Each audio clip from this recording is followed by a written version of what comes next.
amigos, hola amigas, welcome, bienvenido, prosui, salam, welcome to the channel, yo, Mr. Popper.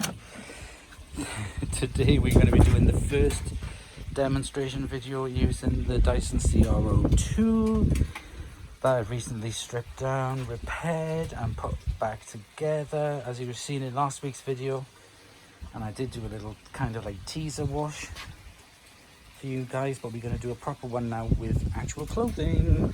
I'm going to be using DAS whites and colours and Method fabric softener and an own brand lime scale remover. Okay, so let's get the clothes look.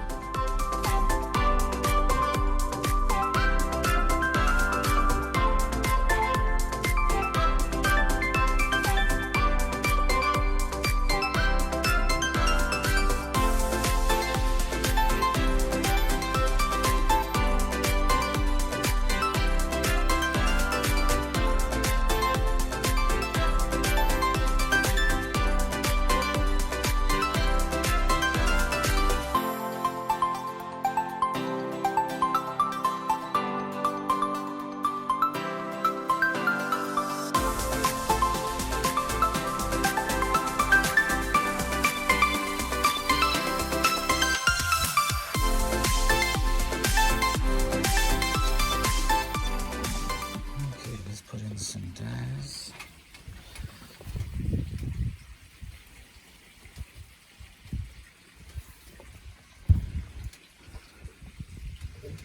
And some fabric softener.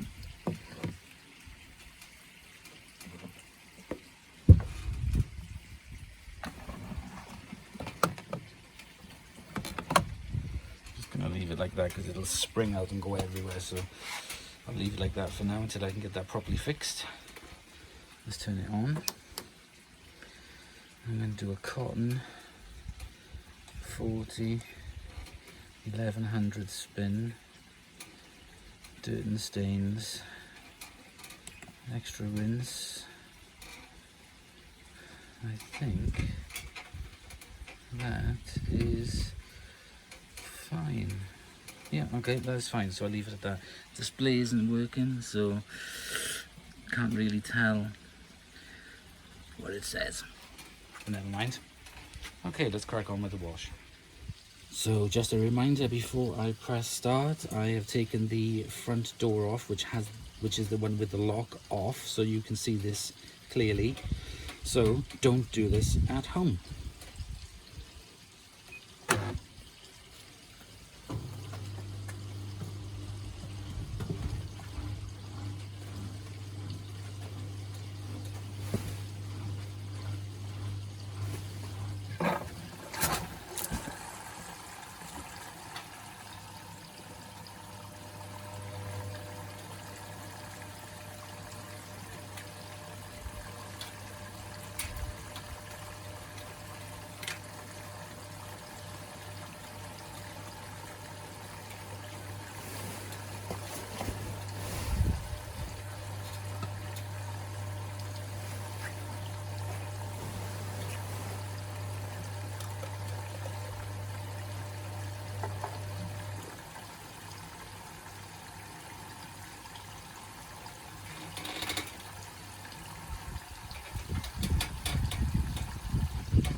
Well viewers, that was the quickest wash cycle in a Dyson that I've ever seen.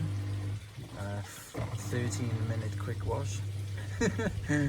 And as you would have seen and heard, it's gotten wedged again, which can only mean one thing, that the spider has lost a little bit chunk of something and it's got wedged inside, which then stops the drum from rotating completely. Either that or it's tried to start doing that contra rotation thing. So I'm wondering if it was in the process of trying to go into like the contra rotate, but I had disengaged that from the back, so I don't know why that would have happened. So, but I have a feeling that something is wedged in the drum. I'll take the back off and I'll have a look and I'll come back to you in a minute. So that, my little whippersnappers, was basically the end of that. I took the clothes out and washed them in the other machines. I took the back off to check that the contra rotator hadn't engaged, and it hadn't. I checked everything basically. What else did I check? There was a list of things that I went through, the belt, everything. So I checked, and it just got stuck. Another piece of the spider came off and got stuck, and so that was the end of that. So what we're going to see now next week, hopefully, is the other one that I have. I'm going to try and do the same on that one, because I've learned so much from this machine, and it's also given me the confidence to carry on, because it's kind of like, yeah, these aren't very good machines, these are 20 years old and they weren't that good to begin with, but I don't really find it as a waste of money or anything. I really appreciate the experience on it. So it's good, just like vacuum cleaners, you know, you start off on ones which are practically scrap just to take apart and see how they work and to gain confidence. I mean, like, it was only a couple of years ago when I was doing the Hoover Juniors and I didn't have a clue, but you know, you persevere, excuse the wind, you persevere and you take things apart and it doesn't work, or it works, and you try and you look and you learn. And that's the most important thing, is learning. So I've learned a lot from this machine, and I've also gained a lot of confidence from it as well to do other ones in the future. Last year I attempted to do the rolls, and that's up and working, and painted it and cleaned it. And so, you know, if I do get washing machines in the future that I can turn around and try and fix, then it's giving me the confidence that I can do it, that I can strip it down. So the experience is more important than the value that I paid for these machines, which wasn't a huge amount, but the experience that I learned from it was really good. I really enjoyed it. So what we're going to do is we're going to try and take a look at the other one and strip that down in the same way, and take the spider out, take the drum out, and have a look in that one and see what we can do, see what condition that one's in. But so I hope you've enjoyed these few videos. A bit disappointing it didn't do a full wash, unfortunately, but yeah, I really enjoyed it. So I hope you have as well, on my journey of knowledge and experience and confidence. And yeah, that's about it. So I'll see you guys next week for the next episode. Bye y'all.